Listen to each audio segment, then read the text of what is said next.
സുഹൃത്തുക്കളെ, ഒരു രാജ്യത്തിൻ്റെ സൈന്യം അതിർത്തി കടക്കാതെ തന്നെ സ്വന്തം മണ്ണിൽ സുരക്ഷിതമായിട്ട് ഇരുന്ന് ശത്രുവിൻ്റെ താവളങ്ങൾ ഒന്നൊന്നായിട്ട് ചുട്ടരിക്കുന്ന ഒരു യുദ്ധരീതിയെക്കുറിച്ച് ഒന്ന് സങ്കല്പിച്ച് നോക്കൂ.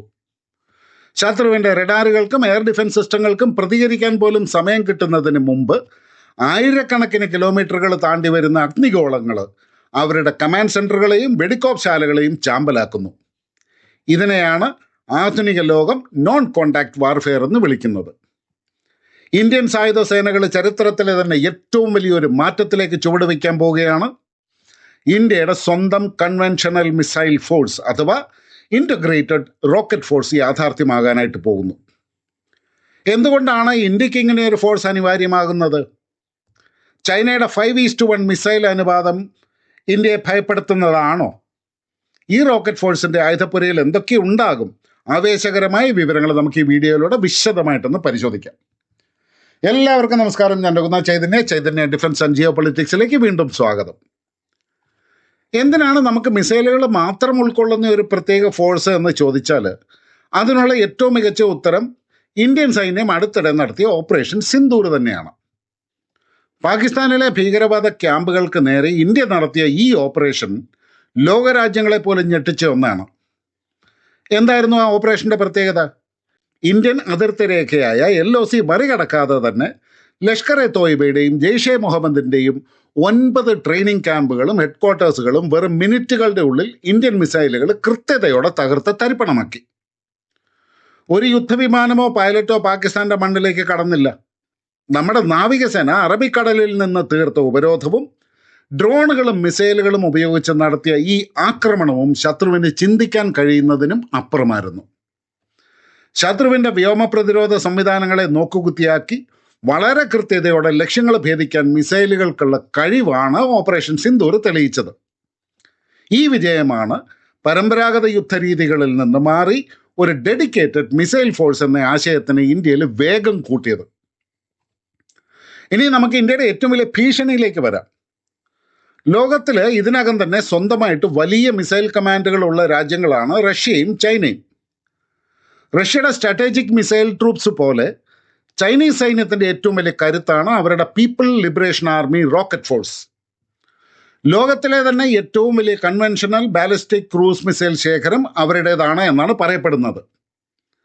അതുപോലെ തന്നെ ഈ കഴിഞ്ഞ ഓപ്പറേഷൻ സിന്ദൂറിന് ശേഷം പാകിസ്ഥാനും സ്വന്തമായിട്ടൊരു റോക്കറ്റ് കമാൻഡ് ഫോം ചെയ്തിട്ടുണ്ട്. പ്രതിരോധ വിദഗ്ധരുടെ കണക്കുകൾ പ്രകാരം ചൈനയും ഇന്ത്യയും തമ്മിലുള്ള മിസൈൽ അനുപാതം 5:1 ആണ്. അതായത് ഇന്ത്യയുടെ കൈവശം ഒരു മിസൈൽ ഉള്ളപ്പോൾ ചൈനയുടെ പക്കൽ 5 എണ്ണമുണ്ട്.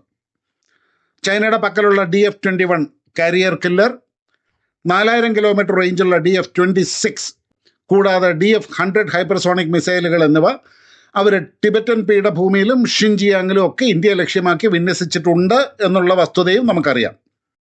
യുദ്ധം തുടങ്ങിയാൽ ആദ്യ മണിക്കൂറുകളിൽ തന്നെ ഇന്ത്യൻ വ്യോമസേനയുടെ പ്രധാന എയർബേസുകളും റൺവേകളും കമാൻഡ് സെൻറ്ററുകൾ എന്നിവയ്ക്ക് നേരെ മിസൈൽ മഴ പെയ്യ്ക്കുക എന്നുള്ളതാണ് ചൈനയുടെ ഉദ്ദേശം.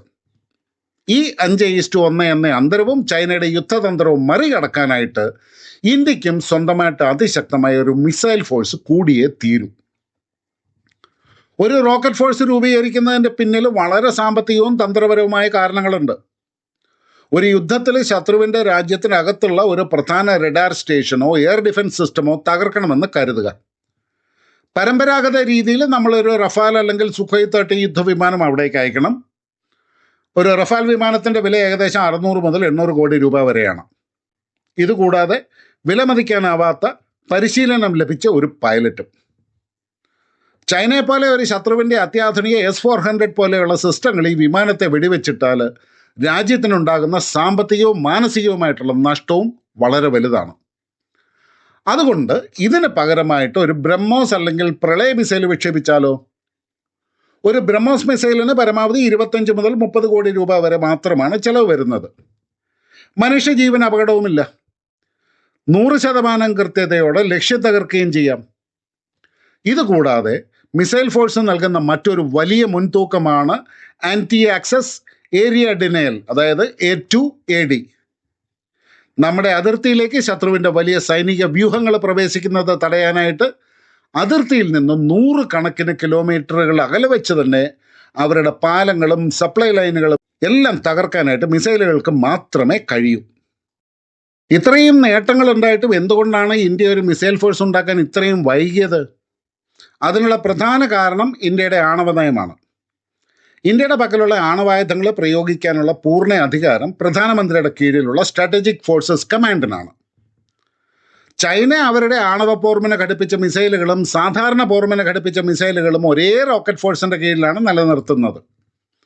ഇത് വലിയ ആശയക്കുഴപ്പം ഉണ്ടാക്കും. ഉദാഹരണത്തിന് നമ്മൾ പാകിസ്ഥാനോ ചൈനയ്ക്കോ നേരെ ഒരു സാധാരണ കൺവെൻഷണൽ മിസൈൽ അയച്ച് തൊടുത്തുവിട്ടാൽ അത് ആണവായുധമാണ് എന്ന് തെറ്റിദ്ധരിച്ച് അവർ തിരിച്ച് ആണവാക്രമണം നടത്തിയേക്കാം. ഈ ഭയം കാരണമാണ് സാധാരണ മിസൈലുകളെയും ആണവ മിസൈലുകളെയും കൂട്ടിക്കലർത്താനായിട്ട് ഇന്ത്യ തയ്യാറാകാതിരുന്നത്. കൂടാതെ ശത്രുപാളയത്തിൽ കടന്നാക്രമിക്കാനായിട്ട് ഇന്ത്യ എക്കാലത്തും വ്യോമസേനയെ അമിതമായിട്ട് ആശ്രയിച്ചിട്ടുണ്ടായിരുന്നു. എന്നാൽ ഇപ്പോൾ കാലം മാറി, യുദ്ധരീതികൾ മാറി. ആണവായുധങ്ങൾ SFCയുടെ കീഴിൽ തന്നെ നിലനിർത്തിക്കൊണ്ട് സാധാരണ മിസൈലുകൾക്കായിട്ട് മാത്രം പ്രത്യേക കൺവെൻഷണൽ മിസൈൽ ഫോഴ്സ് രൂപീകരിക്കാനാണ് ഇന്ത്യ ഇപ്പോൾ തീരുമാനിച്ചിരിക്കുന്നത്.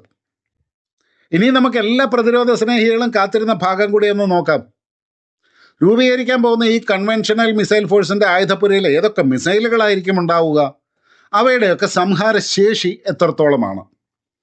ആദ്യം തന്നെ നമുക്ക് പ്രളയ മിസൈലിന്റെ കാര്യമെടുക്കാം. ഈ ഫോഴ്സിന്റെ ഏറ്റവും വലിയ കുന്തമന പ്രളയ മിസൈലായിരിക്കും. 150 മുതൽ 500 കിലോമീറ്റർ വരെ റേഞ്ചുള്ള സർഫേസ് ടു സർഫേസ് മിസൈലാണ് പ്രളയ്. ഇതിൻ്റെ ഏറ്റവും വലിയ പ്രത്യേകത ഇതൊരു ക്വാസി ബാലിസ്റ്റിക് മിസൈലാണ് എന്നതാണ്. എന്ന് പറഞ്ഞാൽ വായുവിൽ വെച്ച് തന്നെ ഇതിന് പലതവണ ദിശ മാറ്റാനായിട്ട് സാധിക്കും. അതുകൊണ്ട് ശത്രുക്കളുടെ ഒരു റഡാറിനും ഇതിൻ്റെ പാത പ്രവചിക്കാനോ തടയാനോ കഴിയില്ല. ചൈനീസ് അതിർത്തിയിലെ അവരുടെ ഷെൽട്ടറുകൾ തകർക്കാനായിട്ട് ഇതിൽ മികച്ച ഒരു ആയുധം വേറെ ഇല്ല എന്ന് തന്നെ പറയാം. രണ്ടാമതായിട്ട് ബ്രഹ്മോസ്. ലോകത്തിലെ ഏറ്റവും മികച്ച സൂപ്പർസോണിക് ക്രൂസ് മിസൈലാണ് ബ്രഹ്മോസ്. ഇതിൻ്റെ കരയിൽ നിന്ന് തൊടുക്കാവുന്ന ലാൻഡ് അറ്റാക്ക് വേരിയൻറ്റുകൾ റോക്കറ്റ് ഫോഴ്സിൻ്റെ ഭാഗമാകും. ഇതിൻ്റെ റേഞ്ച് ഇപ്പോൾ തന്നെ 800 കിലോമീറ്റർ വരെ വർദ്ധിപ്പിച്ചിട്ടുണ്ട്. പിൻ പോയിൻ്റ് ആക്യുറസിയോടെ ശത്രുവിൻ്റെ ബങ്കറുകൾ തകർക്കാനായിട്ട് ബ്രഹ്മോസിനെ വെല്ലാനായിട്ട് മറ്റൊരായുധമില്ല. പിന്നെ long range land attack cruise മിസൈലുകളായിട്ടുള്ള നിർഭയ് 1000 മുതൽ 1500 കിലോമീറ്റർ വരെ ദൂരത്തേക്ക് വിക്ഷേപിക്കാൻ കഴിയുന്ന സബ്സോണിക് ക്രൂസ് മിസൈലാണ് ഇത്. വളരെ താഴ്ന്നു പറക്കുന്നതിനാൽ റഡാറുകളുടെ കണ്ണു വെട്ടിച്ച് ശത്രുപാളയത്തിൽ കനത്ത നാശം വിതയ്ക്കാനായിട്ട് ഇതിന് സാധിക്കും. ഇതുകൂടാതെ അഗ്നി മിസൈലിൻ്റെ കൺവെൻഷണൽ വേരിയൻറ്റുകളും ഉണ്ട്. നമ്മുടെ റോക്കറ്റ് ഫോഴ്സിൻ്റെ യഥാർത്ഥ ഗെയിം ചേഞ്ചർ ഇതായിരിക്കും. ഇതുവരെ ആണവായുധങ്ങൾ വഹിക്കാൻ മാത്രം ഉപയോഗിച്ചിരുന്ന അഗ്നി 1, അഗ്നി 2, അഗ്നി പ്രൈം എന്നിവയുടെ കൺവെൻഷണൽ വേരിയൻറ്റുകൾ ഈ ഫോഴ്സിൽ ഉൾപ്പെടുത്തും. ഇതിനർത്ഥം ചൈനയുടെ ഏത് ഉൾപ്രദേശങ്ങളിലും ആണവായുധം ഇല്ലാതെ തന്നെ കനത്ത ബോംബിംഗ് നടത്താനായിട്ട് ഇന്ത്യക്ക് ഇനി സാധിക്കും. ഒരു പ്രത്യേക മിസൈൽ ഫോഴ്സ് വരുന്നു എന്ന് കരുതി കരനാവിക വ്യോമസേനകൾക്ക് മിസൈലുകൾ ഇല്ലാതാകും എന്നർത്ഥമില്ല. ചില പ്രത്യേക മിസൈലുകൾ അതത് സേനകളുടെ കൈവശം തന്നെ തുടരും. അതായത് ഇന്ത്യൻ വ്യോമസേനയുടെ കാര്യം എടുത്തു കഴിഞ്ഞാൽ ആകാശത്ത് വെച്ച് ശത്രു വിമാനങ്ങളെ തകർക്കുന്ന അസ്ത്ര, മീറ്റിയോർ പോലെയുള്ള എയർ ടു എയർ മിസൈലുകൾ, ശത്രു റഡാറുകൾ തകർക്കുന്ന രുദ്രം ആൻറ്റി റേഡിയേഷൻ മിസൈലുകൾ, വിമാനങ്ങളിൽ നിന്ന് തൊടുക്കുന്ന ബ്രഹ്മോസ് A മിസൈലുകൾ, അതുപോലെ സ്പൈസ് ബോംബുകൾ, ഇതെല്ലാം വ്യോമസേനയുടെ പക്കൽ തന്നെ ആയിരിക്കും. ഇന്ത്യൻ നാവികസേനയുടെ കാര്യത്തിലേക്ക് വരികയാണെന്നുണ്ടെങ്കിൽ കടലിലെ യുദ്ധങ്ങൾക്കായിട്ട് കപ്പലുകളിൽ നിന്ന് തൊടുക്കുന്ന നേവൽ ബ്രഹ്മോസ്, ശത്രു കപ്പലുകൾ തകർക്കുന്ന ആൻറ്റി-ഷിപ്പ് മിസൈലുകൾ, കൂടാതെ അന്തർവാഹിനികളിൽ നിന്ന് വിക്ഷേപിക്കുന്ന K-15, K-4 ബാലിസ്റ്റിക് മിസൈലുകൾ, ഇതെല്ലാം നാവികസേനയുടെ പൂർണ്ണ നിയന്ത്രണത്തിലായിരിക്കും. കരസേനയുടെ കയ്യിലോ യുദ്ധമുഖത്ത് നേരിട്ട് ഉപയോഗിക്കുന്ന ടാക്റ്റിക്കൽ ആയുധങ്ങളായിട്ടുള്ള പിനാക മൾട്ടി ബാരൽ റോക്കറ്റ് ലോഞ്ചറുകൾ, നാഗ് പോലെയുള്ള ആൻറ്റി ടാങ്ക് മിസൈലുകൾ, ഇതെല്ലാം കരസേന നിലനിർത്തും. ദീർഘദൂര സ്ട്രാറ്റജിക് ആയുധങ്ങൾ മാത്രമാണ് പുതിയ റോക്കറ്റ് ഫോഴ്സിലേക്ക് നമ്മൾ മാറ്റുക. നമ്മുടെ CDS ആയിരുന്ന ജനറൽ ബിപിൻ റാവത്തിൻ്റെ കാലത്ത് അദ്ദേഹം മുന്നോട്ട് വെച്ച ഒരു ആശയമായിരുന്നു ഈ ഇൻ്റഗ്രേറ്റഡ് റോക്കറ്റ് ഫോഴ്സ്. അതുകൊണ്ട് തന്നെ ഇതിൻ്റെ നിലവിലെ അവസ്ഥ എന്താണെന്നും കൂടെ നമുക്കൊന്ന് പരിശോധിക്കാം. ഏറ്റവും പുതിയ വിവരങ്ങളനുസരിച്ച് ചീഫ് ഓഫ് സ്റ്റാഫ് കമ്മിറ്റി, അതായത് COSC, ഈ ഫോഴ്സിന് പച്ചക്കൊടി കാണിച്ചു കഴിഞ്ഞു. National security adviser Shri Ajit ഡോവലിന് ഇതിൻ്റെ പ്രവർത്തന രൂപരേഖ സൈനിക നേതൃത്വം കൈമാറിയിട്ടുമുണ്ട്. ഇത് ഇന്ത്യയുടെ ഒരു ട്രൈ സർവീസ് കമാൻഡായിട്ടായിരിക്കും പ്രവർത്തിക്കുക. വരും വർഷങ്ങളിൽ ഇത് പൂർണ്ണ തോതിൽ പ്രവർത്തന സജ്ജമാകുകയും ചെയ്യും. ചൈനയുടെ 5:1 എന്ന കണക്കുകൾ കണ്ട് നമ്മൾ പേടിക്കേണ്ട കാര്യമൊന്നുമില്ല. കാരണം ഇന്ത്യ ലക്ഷ്യമിടുന്നത് ഒരു ആയുധ പന്തയമല്ല, മറിച്ച് ശത്രുവിന് കൃത്യമായ ഒരു മുന്നറിയിപ്പ് നൽകുക എന്നുള്ളതാണ്. അതായത് ഒരു ക്രെഡിബിൾ ഡിറ്ററൻസ്. ഒരു സംഘർഷമുണ്ടായാൽ ആദ്യത്തെ ആക്രമണം നടത്തുക ഈ റോക്കറ്റ് ഫോഴ്സ് ആയിരിക്കും. കരസേനയോ വ്യോമസേനയോ യുദ്ധമുഖത്തേക്ക് എത്തുന്നതിന് മണിക്കൂറുകൾക്ക് മുമ്പ് തന്നെ നൂറുകണക്കിന് ബ്രഹ്മോസ് പ്രളയ മിസൈലുകൾ ശത്രുവിൻ്റെ കമ്മ്യൂണിക്കേഷൻ ടവറുകൾ, റഡാറുകൾ, പാലങ്ങൾ, വെടിക്കോപ്പ് ശാലകൾ എന്നിവ തകർത്ത് തരിപ്പണമാക്കും. ശത്രുവിനെ അന്ധരും ബധിരരുമാക്കുക എന്നതാണ് ഇതിൻ്റെ ലക്ഷ്യം. അതിനുശേഷം മാത്രമേ ബാക്കി സേനകൾ അവിടേക്ക് പ്രവേശിക്കുകയുള്ളൂ. ഇതൊരു ത്രിസേന കമാൻഡായിട്ടാണ് പ്രവർത്തിക്കുക. അതായത് നാവികസേനയുടെ കപ്പലുകളിൽ നിന്നോ വ്യോമസേനയുടെ പ്ലാറ്റ്ഫോമുകളിൽ നിന്നോ കരസേനയുടെ ട്രക്കുകളിൽ നിന്നോ മിസൈൽ വിക്ഷേപിക്കാൻ ഒരൊറ്റ കമാൻഡ് സെൻറ്ററിൽ നിന്നും ഉത്തരവ് നൽകാൻ സാധിക്കും. സംയുക്ത സൈനിക നീക്കങ്ങൾക്ക് ഏറ്റവും അനുയോജ്യമായ ഒരു കാര്യമാണിത്.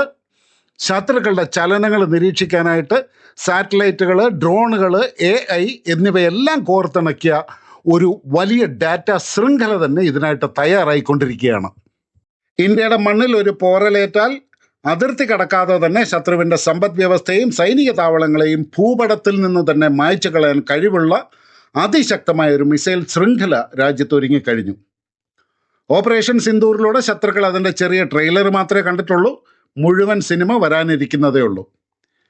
ഇന്ത്യൻ സായുധ സേനയുടെ ഈ കുതിച്ചു ചാട്ടത്തെക്കുറിച്ച് നിങ്ങളുടെ അഭിപ്രായം എന്താണ്? താഴെ കമൻറ്റ് ചെയ്യാൻ മറക്കരുത്. ഈ വീഡിയോ നിങ്ങൾക്ക് ഇഷ്ടപ്പെട്ടു എന്നുണ്ടെങ്കിൽ വിജ്ഞാനപ്രദമായെന്ന് തോന്നിയെങ്കിൽ ഒന്ന് ലൈക്ക് ചെയ്യുക. ഇത്തരം ഡിഫൻസ് അനാലിസിസുകൾക്കായിട്ട് ചാനൽ ഒന്ന് സബ്സ്ക്രൈബ് ചെയ്യുക. വീണ്ടും നല്ലൊരു വിഷയമായിട്ട് നമുക്ക് കണ്ടുമുട്ടാം. അതുവരെ എല്ലാവർക്കും നന്ദി, നമസ്കാരം. ജയ് ഹിന്ദ്, ഭാരത് മാതാ കി ജയ്.